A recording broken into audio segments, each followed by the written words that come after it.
கர்த்தர் இதுவரைக்கும் உங்களை நடத்துகிற வழிகள் எல்லாம் பார்த்து சந்தோஷப்படுகிறதை விட இந்த பக்கம் திரும்பி பார்த்தா உங்க எதிர்காலம் பயத்துக்குரிய ஒன்றாக இருக்கிறதா? இந்த 10-12 பேரும் வர்றாங்க, இஸ்ரவேல்கிட்ட சொல்றாங்க, நம்ம அந்த தேசத்தை பிடிச்சுக்கலாம், நல்ல தேசம் தான், ஆனா அந்த தேசத்துல கொடிய ராட்சசர்கள் இருக்கிறார்கள், நம்மால அவங்களை பிடித்து கொள்ள முடியாது. எல்லாம் கூக்குரலிட்டு அழுகிறார்கள். பயம் அழுகையை கொண்டு வரும், பயம் கூக்குரலை கொண்டு வரும். கர்த்தர் சொல்றாரு, நீ அவங்களுக்கு பயப்படாத. இந்த வார்த்தையை சொல்லி எல்லாரும் அழுது கொண்டிருக்கிற போது யோசுவாவும் காலேபும் சமஸ்த ஜனத்திற்கு முன்பதாக வந்து சொல்லுகிறார்கள், ஏன் பயப்படுகிறீர்கள்?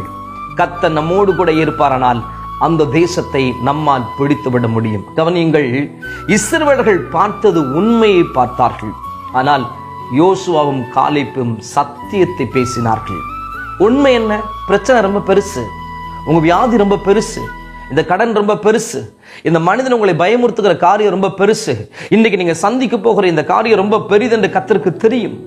இதை பார்த்து பயப்பட வேண்டுங்கிறது தான் உண்மை. சத்தியம் என்ன தெரியுமா? நாம் அவர்களுக்கு பயப்பட வேண்டியது